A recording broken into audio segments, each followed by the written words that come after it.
할렐루야. 오늘 함께 나눈 말씀의 제목은 회개란이라는 제목인데 비유의 내용은 두 아들이죠. 두 아들에 대한 이야기를 예수님께서 비유로 드시면서 회개라고 하는 것이 무엇인가 이거를 가르쳐주고 있는 것을 볼 수가 있게 됩니다. 이 두 아들에 대한 비유를 말씀하시게 될 때 이 배경은요, 예수님께서 예루살렘에 나귀를 타고 입성하시는 내용이 21장 앞절에 있어요. 10절 정도에. 그리고 들어가셔가지고 그 성전에서 물건 파는 자들을 보시면서 그들의 상을 뒤집어 엎으십니다. 그 말씀하시기를 내 아버지의 집을 강도의 구들로 변하게 만들려 하느냐 이러시면서 채찍을 들어 휘치시고 그리고 상을 뒤에 엎으시는 모습을 볼 수가 있게 됩니다. 그리고 이제 길가에 열매 없는 무화과를 보신 다음에 열매를 얻고자 했지만 열매를 얻지 못하죠. 그래서 그 무화과를 저주하시는 내용도 있게 됩니다. 그리고 그런 내용들이 쭉 진행이 되다가 그 바리새인들이 어떤 이야기를 하게 됐냐면요, 당신이 무슨 권세를 가지고 와가지고 성전에서 가르치느냐 이렇게 예수님께 이제 뭐랄까 이제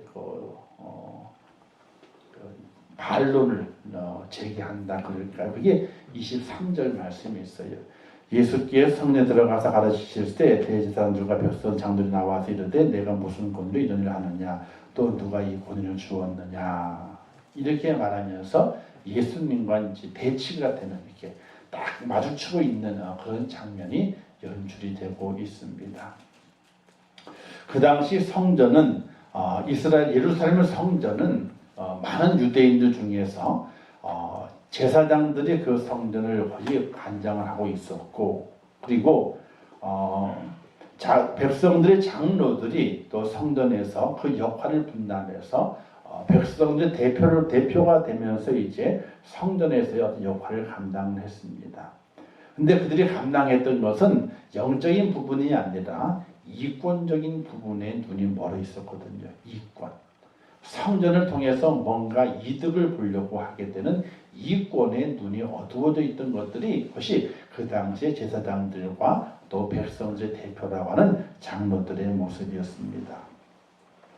예수님께서 예루살렘 들어가시면서 백성들의 인기를 얻고 그리고 성전에서 물건 파는 자들 상을 뒤엎으시면서 이제 소란을 피우셨고 그리고 무화과 나무를 마르게 하시고 이런 것들을 행하시는 과정 가운데서 백성들의 환호를 듣게 되고 백성들의 지지를 받게 되는 예수님이 되셨습니다.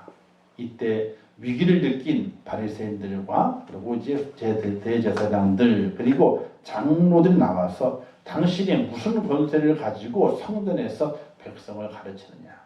그 당시에 백성을 말씀으로 가르치고 있었던 사람들은 누구였냐면요, 서기관들, 바리새인들, 이들이 바로 하나님의 말씀을 가지고 백성들을 가르쳤거든요. 다른 이들은 가르칠 수가 없었습니다. 근데 예수님께서 이렇게 그들을 백성을 가르치게 되니까 무슨 권세로 가르치게 되느냐 하고 이제 따져 묻게 됐던 것이죠. 이때 예수님께서 그들의 마음을 아셨습니다. 그들의 생각을 아셨습니다. 그 속에 악함이 있던 것을 아시면서 자신에 대한 이야기를 하지 않습니다. 그건 누구 얘기를 하게 되면 요한에 대한 얘기를 해요. 세례 요한에 대한 이야기를 하게 되죠. 나도 너에게 한 말을 묻겠다. 예수님께서는 바리새인들의 괴계, 마음의 음흉한 생각을 아셨어요. 매번 바리새인들과 부닥치게 될 때에 돈의 문제도 부닥쳤지 않습니까? 바리새인들이 주님께 와가지고 로마에 이게 우리가 세금을 바치게 되는데 그 세금을 바치는 것이 옳으냐 이런 물음을 하게 돼요. 그 당시 로마의 식민지였기 때문에 백성들이 세금을 내게 되면요 로마에게도 세금이 들어가는 거였거든요. 근데 만약에 로마에게 세금을 바치지 마라 그렇게 되면 로마에게 반기를 드는 거잖아요. 식민지인데. 그러니까 바리새인들은 두 가지 올무를 만들어 놓고 어느 쪽이든지 대답을 하게 되면 다 걸리게끔 만들어 놓았던 거예요. 현장에서 가나안 여인을 붙잡혀 왔을 때에도 그때에도 이 여인을 어떻게 하리까라고 묻는 장면에서도 돌로 치라 그래도 올무에 걸리게 되고 용수에 주라 그래도 올무에 걸리게 되거든요. 이 바리새인들 그와 두 가지 답을 가지고 어느 답을 하든지 간에 공경에 빠뜨릴 그 음흉한 생각을 가지고 있기 때문에 예수님께서는 그들에게 직답을 하지 않아요. 세금 문제에서도 뭐라고 말씀하게 돼? 동전을 딱 꺼내가지고 이 동전의 그림이 누구의 그림이냐? 가이사의 그림인데 그러면 가이사의 것은 가이사에게, 하나님의 것은 하나님께. 동전의 그림이 가이사거든. 그 당시 돈의 주인이 가이사란 말이에요. 그죠? 세상의 돈의 주인. 그러니까 가이사의 것은 가이사에게, 하나님의 것은 하나님께 드려라. 왜? 예를 성전에 들어가게 될 때는 돈을 바꿨어요. 세상의 돈이 성전에 들어가지는 못해요. 성전 안에서 사용되는 유대인들의 돈이 있었어요. 그래서 성전 들어가게 될 때 돈 바꾼 자도 있잖아요. 환전하는 자들. 이 환전하는 자들 누구냐면은 성전 들어가게 될 때 반세겔을 냈어야 되거든요. 반세겔을. 그 반세겔에 해당되는 동전이 있단 말입니다. 그 동전을 바꾸어야 되는 거예요. 그래서 하나님의 것은 하나님께, 가이사의 것은 가이사에게 줘라. 이렇게 말씀하시면서 직답을 피하시거든요. 그리고 지혜롭게 말씀하시게 되잖아요. 또 현재 가나안 여인에 대한 답을 하게 될 때에도 어떤 답을 주지 않고 다시 묻죠. 죄 없는 자가 먼저 돌로 쳐라. 왜? 어느 답을 주든지 간에 그 답에는 올무가 있거든요. 걸려 넘어뜨리려고 하는 이 음흉한 상을 아셨기 때문에 직답을 피하시고 다른 질문을 그들에게 하시게 된 겁니다. 오늘 말씀에서도 무슨 권세로 이와 같은 일을 하느냐, 가르치느냐라고 했을 때에 하나님의 권세다. 이랬을 때는 또 올무가 걸리게 되는 거거든요. 그래서 직답을 하시지 않아요. 요한을 비유해서 말씀을 먼저 하시게 되죠. 내가 한 말을 묻겠다. 요한의 세례가 하늘로 쏘냐 아니면 사람에게서로냐 이렇게 물어요. 하늘로 쏘는 건 뭐냐면 선지자냐, 하나님께로 받은 선지자의 세례냐 아니면 사람이 준 거냐 이렇게 두루 묻게 되거든요. 이때 그 사람들이 아무 말도 하지 못해요. 우리는 잘 모릅니다. 왜 그런가 하니 하늘로서를 하게 되면요. 왜 그 당시 세례요한을 핍박했거든요. 그죠? 핍박했어요. 그래서 지금 세례요한이 어디에 있냐면요. 감옥에 갇혔다가 나중에 목이 잘리잖아요. 목이 헤로당에 있던 목이 잘린단 말입니다. 자, 세례요한이 하늘로부터 온 선지자나 그 세례가 하늘로부터 온 세례라고 했을 때에는 그럼 더 너희들이 왜 세례요한을 핍박했느냐 이렇게 반문하게 되면 할 말이 없는 거거든요. 근데 만약에 사람에게서로다 이렇게 말하게 되면 그 백성들은 세례 요한이 하늘로부터 온 선지자님 확실히 믿고 있었거든요. 근데 장로들과 이 대제사장들이 사람으로부터 왔다라고 하게 되면 사람으로밖에 인정 안 하는 거거든요. 그 백성들은 세례 요한을 참 선지자를 여기고 있는데 그 백성들의 반기를 들까 그게 무서워가지고 어느 쪽도 답할 수 없는 거예요. 하는 말이 우리는 알지 못합니다. 얼마나 비겁한 거예요. 알지 못한대. 우리가 살아가게 될 때에 참 비겁한 게 뭐냐면요. 좌냐 우냐 딱 체크해야 되는, 딱 선택을 해. 뭔가 찬성이냐 반대 딱 선택을 해야 되게 되는데 잘 모른대. 잘 모른다 그러면서 뒤로 빠져. 이게 제일 비겁한 거예요, 사실은. 이 바리새인과 대제사장 백성 장로들이 그렇게 말하게 되죠. 그러자 예수님께서 나도 그러면 무슨 권위로 이와 같은 일을 하는지 나도 너에게 알려주지 않겠다. 모른다는 것이 아니에요. 모른다는 것이 아니라 내가 너에게 이르지 아니하리라, 알려주지 아니하리라 이렇게 말씀하시면서 그러면서 예화를 드시는 거예요. 그래서 두 아들에 대한 이야기를 하시고 그러면서 바리새인들과 대제사장 또 장로들에게 그 말씀을 잘 깨닫기를 원하는데 결국은 그들은 그 말씀의 의미를 깨닫지 못하게 돼요. 자, 그래서 이제 오늘 말씀을 함께 나누게 될 때인데요. 들어도 깨닫지 못하는 이들 대제사장들과 장로들 있죠. 그들은 깨닫지 못합니다. 오히려 분만 가득하게 돼요. 분만 가득하게 돼요. 진리의 말씀을 잘 깨닫지 못하면요, 바르게 깨닫지 못하게 되면요, 이 속에서 분이 나요. 화가 나요.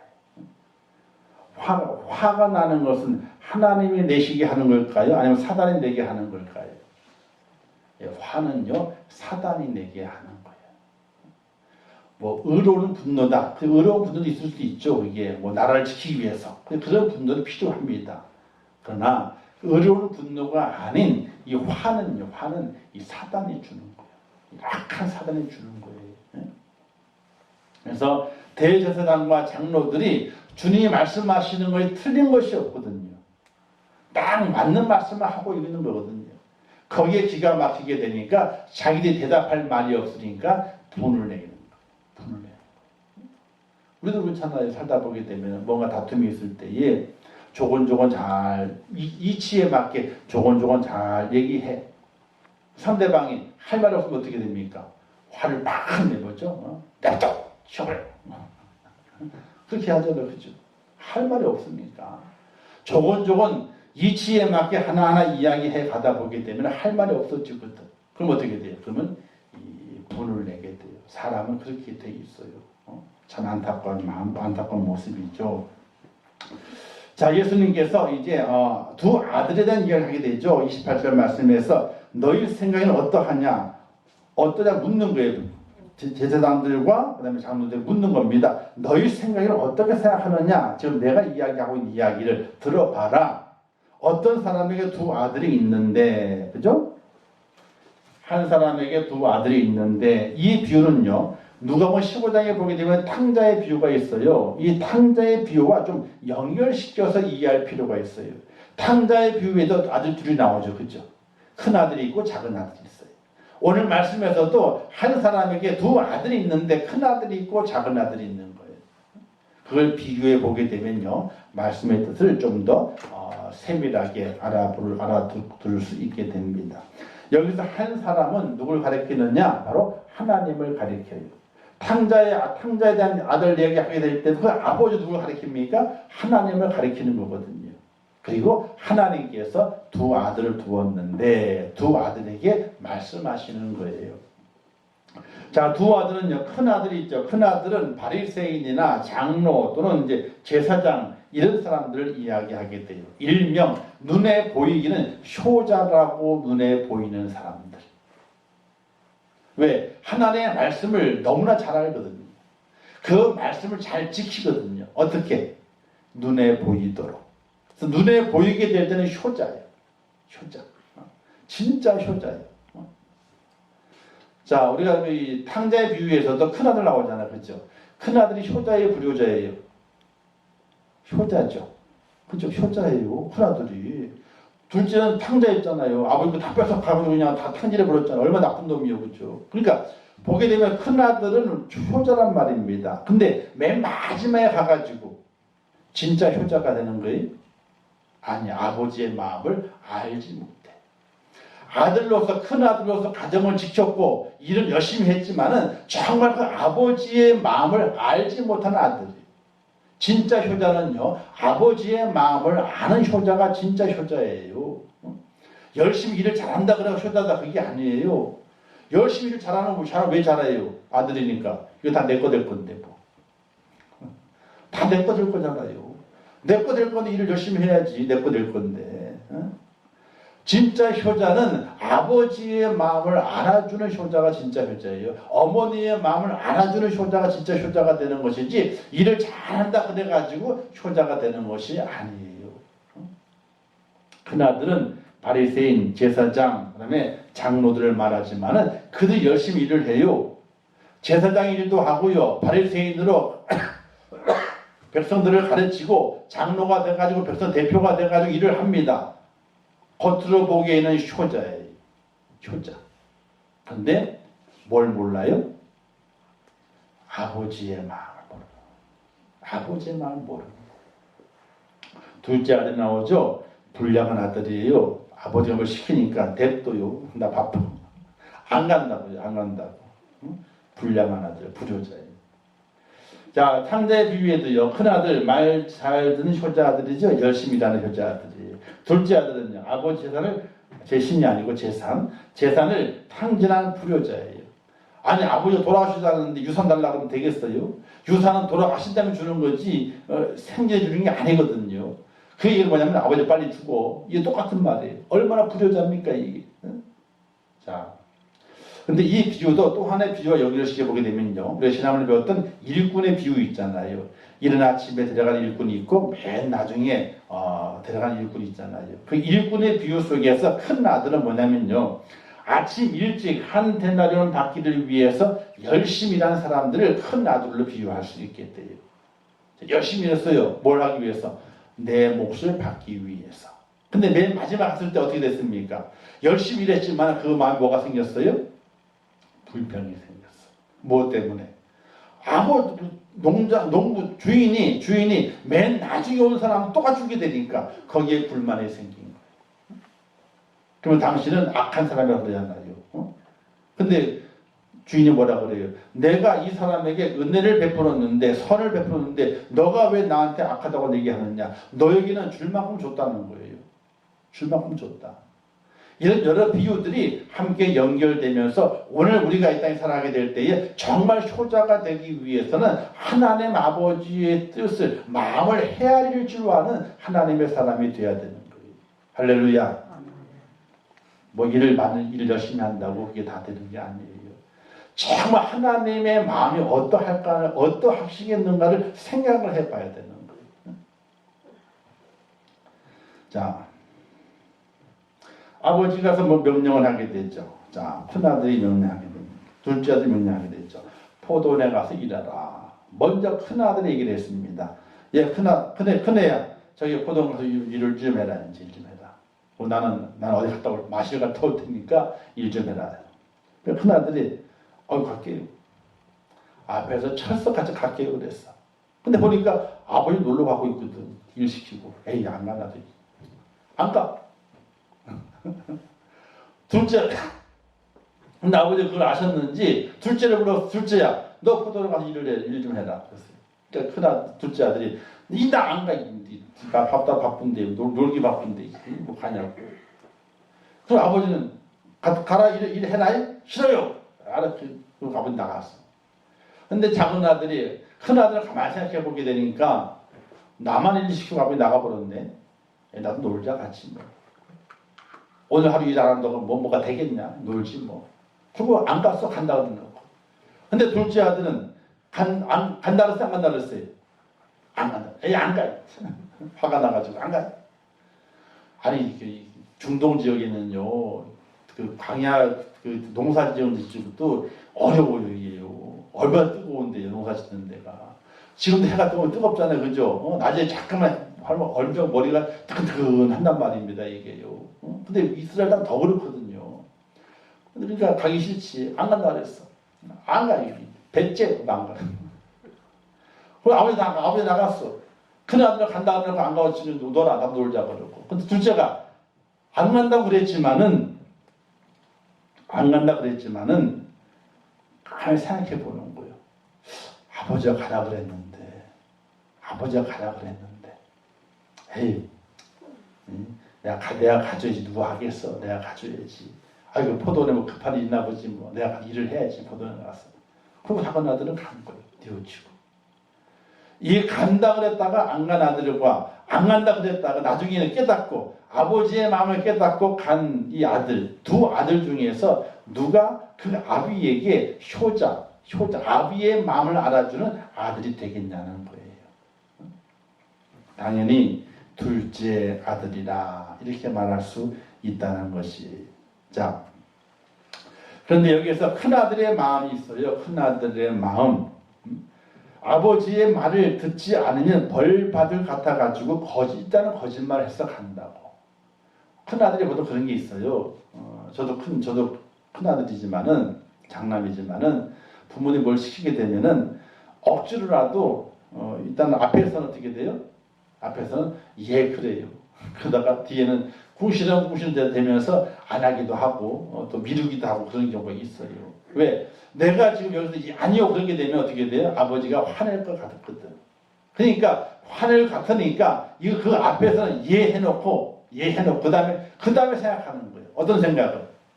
아버지는 놀러 가놓고 나는 일만 시키고 아유 별로 보니까 별로 급한 것도 아닌데 아유 다음에 같이 하지 뭐 내일 같이 가서 하지 뭐 이렇게 미루는 아들의 모습을 볼 수가 있다는 것이 오늘 이 시대 살아가게 된 성도 중에도 큰 아들과 같은 그런 신앙의 삶을 살아가는 성도도 있다는 거예요. 11조를 왜 하느냐? 11조를 왜 하느냐? 하나님께 혼날까 봐. 하던 일이 잘 안 될까 봐. 기도를 왜 하느냐? 기도 안 하게 되면은 사탄 마귀가 덤벼들어 가지고 나를 혼내킬까 봐. 어렵게 만들까 봐. 또 이런 여러 가지 두려워가지고 억지로 나와가지고 하나님의 말씀을 듣고 또 11조도 하고 기도도 하고 찬양도 하고 하는 성도들이 있다는 것이 억지로 나와서 그 마음은 아니야. 그 마음이 뭐가 있냐면요. 하나님이 무서워. 그래서 하나님 하라고 안 하게 되면 벌 받을까봐 이 마음이 두근두근데 그러니까 벌 받지 않기 위해서 예배도 드리고 11조도 하고 다 하는 거예요. 자, 이게 어떻게 보게 되면 옳은 것이라고도 말할 수 있어요. 하나님은 두려운 존재이기 때문에 두렵기 때문에 할 수 있는 마음이 생기는 것 그럴 수도 있어요. 근데 이거는 초보적인 신앙이라고 하는 거예요. 초보적인 신앙.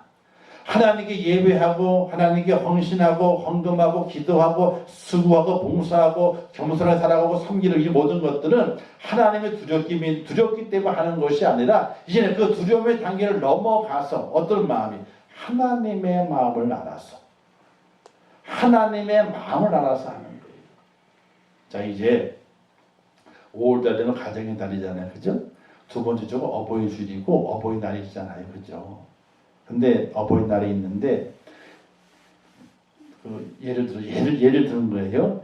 애들끼리 이야기하는 얘기들이 어렴풋이 들려. 그게 왜 들리느냐? 꼭 누가 얘기를 해. 이 어버이날 때 뭘 하자 그랬는데 누가 하지 말자 그러고 뭐 하자고 이런 얘기 자기들이 얘기한 얘기들이 누구 하는 사람이 어떻게 돼요? 꼭 얘기를 해. 얘기를 해가지고 어떻게 하면 좋을까? 물어보려고 쭉 얘기를 해. 그런데 그 얘기 쭉 하는 과정 가운데서 어버이날이기 때문에 하려는 자녀들이 있고 어버이날이기 때문에 아니면은 어버이날이지만은 그래도 부모님의 마음을 헤아려서 부모님의 마음을 기쁨해 주기 위해서 뭔가를 하려는 자녀들이 있단 말이에요. 그러면 어버이날이기 때문에 하려는 자녀들과 어버이날이지만은 부모님의 그 마음을 헤아려가지고 뭔가를 하려는 자녀들의 마음이 있는 거예요. 그럼 여러분은 어떤 마음을 가진 자녀들이 하기를 원하셔요? 어버이날이기 때문에 하는 자녀를 원하시는 거예요? 부모의 마음을 헤아려가지고 하려고 하는 그 자녀의 마음을 원하시는 거예요? 두 번째죠? 어버이날이기 때문에 해야 된다는 거예요. 그럼 돼요, 안 돼요? 그러면 안 되는 거예요. 그럼 왜 그러느냐? 남 보기 좋으라고. 우리도 어버이날 때 뭐 했다 이거지 이제. 했다 이거지. 자, 둘째 아들. 자, 처음에 싫다고 했어요. 아버지의 마음을 봤어. 어떤 마음을? 아들이 어떤 아들이에요? 아버지가 나왔잖아, 그죠? 아버지가 길렀잖아요, 키웠잖아요. 그리고 아들에 대한 기대가 또 있고 아버지가. 그런 아버지의 그 마음을 아들이 본 거예요. 처음에 가기 싫다고 했는데, 그래서 아버지의 사랑을 뒤늦게 깨달은 거예요. 그래서 내가 아버지에게 함부로 얘기했는데 이건 잘못된 거구나. 아유, 내가 안 간다 그랬는데 내가 가야지. 내가 가지고 해야지 그냥. 오늘 우리 성도들의 마음이 하나님 아버지를 대할 때에 그 어떤 마음을 가지고 믿음의 삶을 살아가는 것이 성숙한 성도의 모습인가를 찾아볼 수 있게 되는 거예요. 첫째 아들이 효자는 효자죠. 간다 그랬으니까. 근데 아버지의 말을 못 해야 된 거예요. 그래서 어떻게 돼? 자기 뜻대로 안 가. 근데 둘째 아들 처음에는 그 앞에서 안 간다 그랬지만은 아버지의 마음을 헤아려 보는 거예요. 아이고 내가 그러면 이러면 안 되지. 내가 아버지께 함부로 했네. 아이고 안 간다 그랬지만 내가 가가지고 일 잘 해놓고 아버지의 마음을 기쁘게 해드려야지. 우리는 어떤 성도의 마음을 가지고 살아가는 것이 옳을까 생각을 해보는 것이, 일하라고 하시는 것은 하늘의 상을 주기 위함이었거든요. 근데 큰아들은 어떻게 아버지 그 마음을 알지 못하고 간다 그랬지만 안 하는 거예요. 대제사장들, 서기관들, 바리새인들, 그다음에 백성의 대표된 장로들, 하나님의 일을 감당하는 것이 옳은 줄 알아요. 그게 상 받는 것인 줄 알아요. 상 주기를 원하신 하나님의 마음을 봐야 되는데 그들이 그 마음을 보지 못하고 뭘 보는 거예요? 그냥 그 앞에서 한 아버지가 두려우니까 그냥 말로 때우는, 하는 척 하게 되는 그런 모습으로 살아갔던 그들의 모습을 질책하는 마음이 예수님의 이 비유 속에 담겨 있다는 사실이에요. 우리는 하나님의 사랑을 깨달아서 감사하는 마음으로 하나님의 마음을 알아서 우리가 믿음의 삶을 감당할 수 있는 성숙한 그리스도인이 되어야 한다는 사실이에요. 이게 없으면 안 되는 거예요. 늘 어린아이 같이 있으면 안 되는 거예요. 칭얼칭얼대면 안 되는 거예요. 한번 생각을 해보세요. 나이가 90이 되게 되면은 자녀들이 일찍 결혼하신 분들은요 70이 돼요. 그죠? 90대 되신 어르신들은요 일찍 결혼하시면 70이 돼. 아니면 한갑이 넘었어. 한갑이 넘었는데 엄마 아빠 와가지고 칭얼칭얼 대는 거예요. 못 살겠다고. 돈 1,000,000원만 있으면 좋겠는데. 1,000,000원만 있으면 좋겠는데. 아니 90 넘으면 노모 앞에 노모가 뭐 돈이 어디 있어. 근데 그 앞에 가지고 1,000,000원만 있으면 좋겠는데. 칭얼칭얼 대는 거예요. 그러면 어떻게 부모님이 있어가지고 해줄 수도 있어. 가지고 해줘요. 근데 그 부모의 마음은 어떻게 해요? 아이고 제가 언제 철들까. 한갑이 넘어가 70을 다 바라보면서 내 나이 따라올 만큼 내어가면서 언제 철들까. 이런 마음이 안 들겠냐고요. 우리 그리스도인들이 이 땅에 살아가면서 하나님의 일을 하는 것도 좋지만은 그 일을 감당하면서 어떤 마음의 자세를 가지고 감당해야 할 것인가, 하나님의 마음이 어떠할까, 이걸 생각해 보는 거예요. 내 마음이 아니고 이제부터는 하나님의 마음이 어떠할까 생각을 해보는 거예요. 그런 은혜와 그런 성숙함이 우리에게 절대적으로 필요한 거예요. 그냥 일반적인 사회생활 속에서 성숙함이 필요하고 믿음 생활 속에서 그런 그와 같은 성숙함이 필요하게 되는 거예요. 하나님의 마음을 알아. 하나님의 마음을 알아. 자, 예수님이 말씀하시게 됐죠. 요한이 전한 의의 도에 대해서 이렇게 반응하게 되는 것을 보게 돼요. 의의 도라는 복을 말하게 되죠. 회개하라, 천국에 가까웠느니라. 이것이 의의 도예요. 여기에 대해서 바리새인들과 대제사장과 장로들은 어떻게 반응했느냐? 하나님의 말씀에 정통한 이들이지만요, 그 말씀을 듣고도 뉘우치기를 거부했어요. 세례 요한의 말을 듣고 그들이 그 말씀, 그 복음을 듣고 하나님의 말씀에 정통, 잘 그 말씀을 알고 있음에도 불구하고 회개하기를 거부했고 천국에 가까이 오는 것을 준비하지 않는 그들의 모습이었다는 거예요.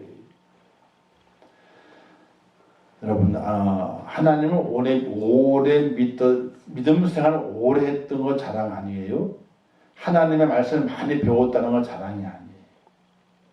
말씀을 들으면서 말씀을 깨달으면서 하나님의 마음을 알아. 날마다 어떻게 돼요? 익어지게 되면은 벼가 고기를 숙이듯이 하나님의 말씀을 깨달았으면 그 깨달은 말씀에 따라 더 겸손해지고 더 낮아지고 더 하나님의 총통에 자복하고 저 천국을 준비하는 자의 모습을 가지고 살아갈 수 있는 하나님의 사람이 되어야 되는 거예요.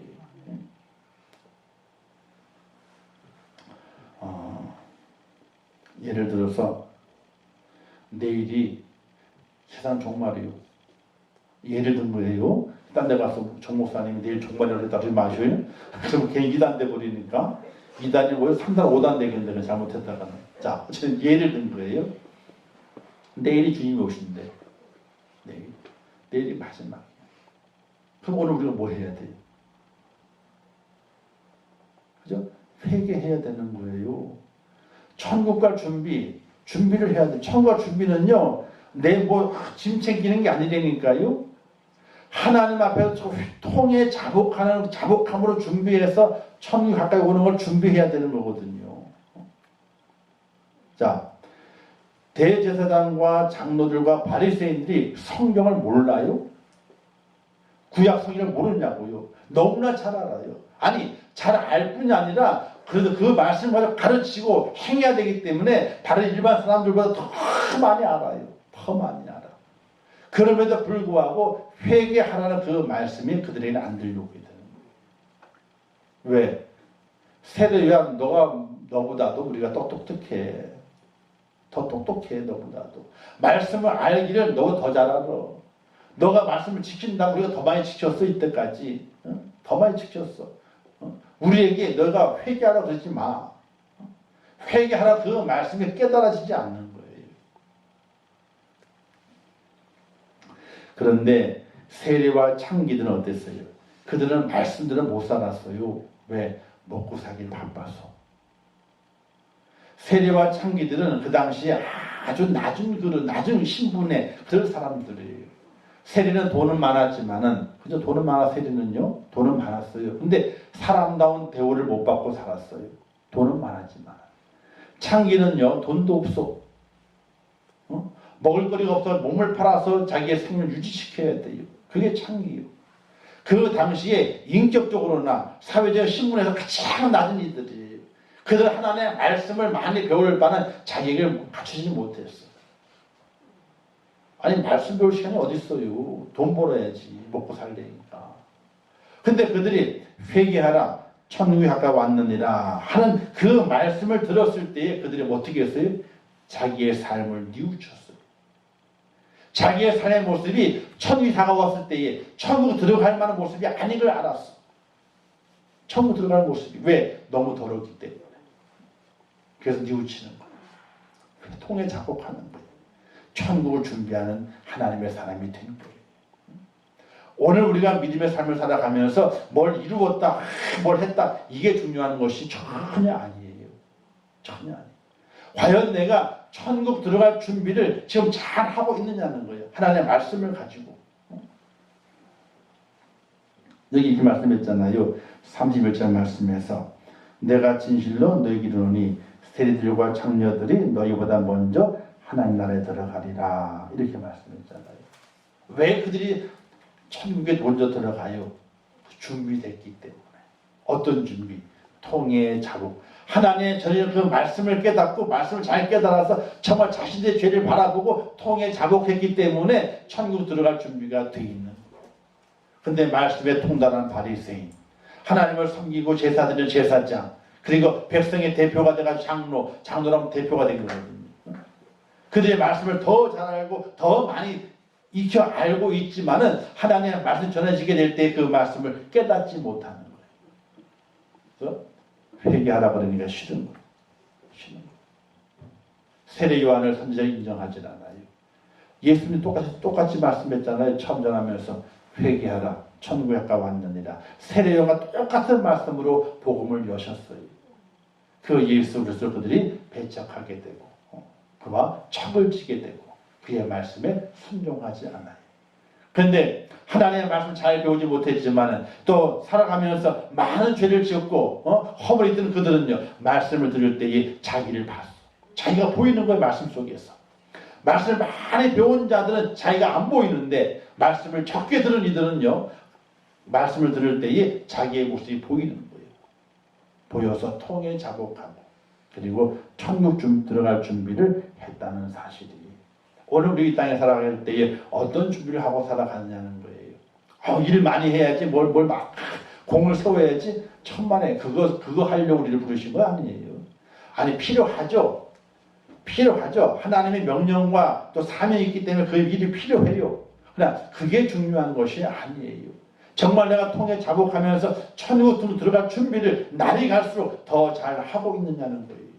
하루가 지나잖아요. 하루가 더 가까이 온 거거든요. 더 가까이 왔으면 더 잘 준비되어 있어야지. 어떤 이는 그래요. 뭐라고 얘기하냐면요. 번개불에 콩고부터 준비를 하면 된대.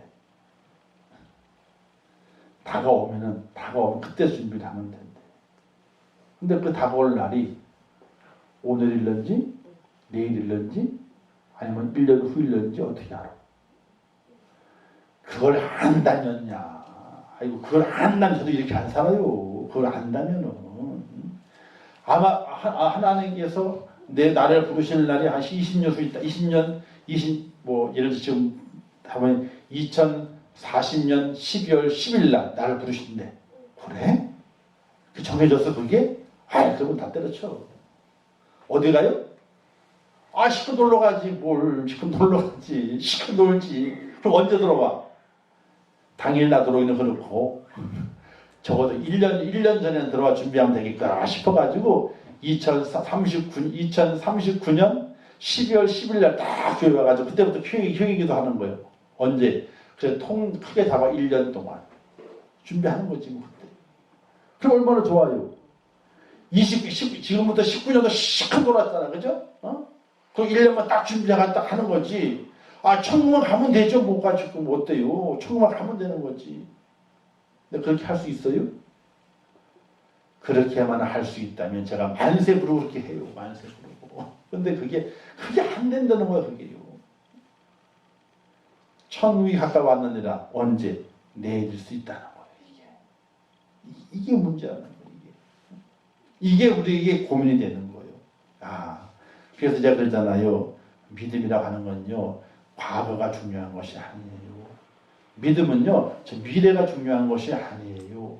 오늘 지금 현재가 중요한 거예요. 현재. 왜? 하나님의 나라는 내일 임하는 것이 아니라 오늘 임하는 것이기 때문에 그래요.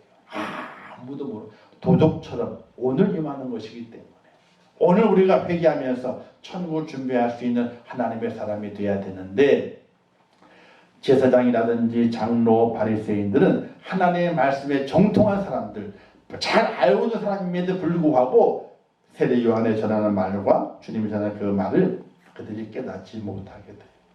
그 말씀으로 자기를 보지 못하게 돼요. 얼마나 추악하고 더러운지를 보지 못하게 돼요. 근데 관심받던 세리, 천대받은 창녀들, 창기들, 그들은 하나님의 말씀을 다 들을 때마다 자기의 모습이 비춰주게 되는 거예요. 더럽고 추악한 모습들이. 그런데요, 예수님이 누굴 사랑하시는 거예요? 더럽고 추악한 그들을 사랑하신다. 참 희한하죠? 나는 거룩해, 나는 의로워, 나는 준비가 됐어 하고 뽐냈던 그들은 주님께서는 쳐다도 안 보시고 나는 더러워요, 나는 더러워요 이렇게 하는 이들을 보시고 불쌍히 여기시고 그들을 안아주시는 주님의 모습을 우리 성경에서 발견해 볼 수 있게 되는 것이.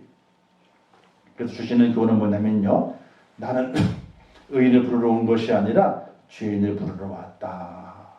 이 말씀의 의미를 오늘 우리가 깨달을 수 있어야 돼요. 내가 의인이라고 자고 있을 때는요, 하나님의 말씀의 거울에 내가 보이질 않아요. 그러나 내가 죄인입니다 라고 할 때에 그때의 말씀의 거울에 내가 보여지게 돼요. 우리가 말씀을 통해서 나의 모습을 비춰볼 수 있는 하나님의 사람이 되어야 되고, 그걸 통해서 깨달음이 있어야 돼. 내가 정말 죄인이구나 하고 깨닫고 주 앞에 돌아서고 천국을 준비할 수 있는 믿음의 사람이 되어야 하는 것이. 자, 마지막 밑에 글씨 있죠? 자기 육신을 의지하면 한 번만 같이 읽겠습니다. 시작. 자기 육신을 의지하면 넘어지려니와 자기 죄를 인하여 하나님의 의를 붙잡으면 믿음으로 서리라. 이것을 하나님께서 원하시는 거였어요. 자기 육신, 자기 어떤 힘, 자기 어떤 노력, 자기 어떤 공로, 이걸 의지하게 되면 넘어지는 거예요. 뭐가 안 보이는 거예요? 자기 자신 죄가 안 보여요. 죄가 안 보이게 되면요, 죄인을 부르러 오신 그 주님의 그 말씀과 합쳐지는 것이 아니에요. 멀어지는 것이지. 그래서 자기 죄로 인하여 하나님의 의를 붙잡으면 나는 죄인입니다, 나를 도와주소서라고 하나님을 딱 붙잡게 되면은 그때 믿음으로 세워져서 천국에 들어가는 하나님의 사람, 축복자가 된다는 것을 오늘 말씀하시게 되는 것입니다. 이 말씀을 잘 깨닫고 아버지의 마음을 알지 못했던 큰아들이 되지 마시고 좀 건방지고 또 말썽 부리고 또 금방 예 안 했던 둘째 아들이지만은 아버지의 마음을 알아서 아이고 아버지가 속상하겠지 내가 안 간다 그랬기 때문에 아이고 내가 왜 그랬지 아이고 이제 내가 가야지 안 간다 그랬지만 가가지고 일을 다 하는 다음에 아버지한테 아버지 갔다 왔어요 하게 되면 얼마나 아버지 기뻐하실까. 그 아버지의 마음을 헤아릴 수 있는 둘째 아들의 그 모습이 바로 저와 여러분의 모습 되시기를 주님의 이름으로 축원합니다. 기도하겠습니다. 좋으신 아버지 하나님 은혜를 감사합니다. 오늘도 귀한 말씀을 주셨습니다. 잘 깨닫게 하옵소서. 이 말씀 내게 잘 새겨지게 하시어서 이 마지막 때에 하나님 큰아들로 아버지의 마음을 헤아리지 못해서 아버지의 마음을 아프게 하는 자가 아니다. 어떤 때는 망나니 같고 어떤 때는 철없는 같은 둘째 아들이지만은 아버지의 마음을 헤아려서 그 아버지의 마음을 기쁘시게 했던 그 둘째 아들 그리고 탕자였지만은 아버지의 마음을 알고 돌아와 아버지의 품에 안겼던 그 탕자 둘째 아들 그 마음이 오늘 우리들의 마음이 될 수 있도록 은혜를 허락하여 주시옵소서. 예수님의 이름으로 기도하옵나이다. 아멘. 하늘에 계신 우리 아버지여, 이름이 거룩히 여김을 받으시오며 나라의 임하옵시오며 뜻이 하늘에서 이룬 것 같이 땅에서도 이루어지이다. 오늘날 우리에게 일용할 양식을 주옵시고 우리가 우리에게 죄 지은 자를 사하여 준 것 같이 우리 죄를 사하여 주옵시고 우리를 시험에 들게 하지 마옵시고 다만 악에서 구하옵소서. 대개 나라와 권세와 영광이 아버지께 영원히 싸움나이다. 아멘. 아버지 함께 하시고 주의 사랑과 주의 권능과 주의 축복하심으로 저희를 붙잡아 주시기를 원합니다. 하나님의 말씀을 잘 깨닫게 하옵소서.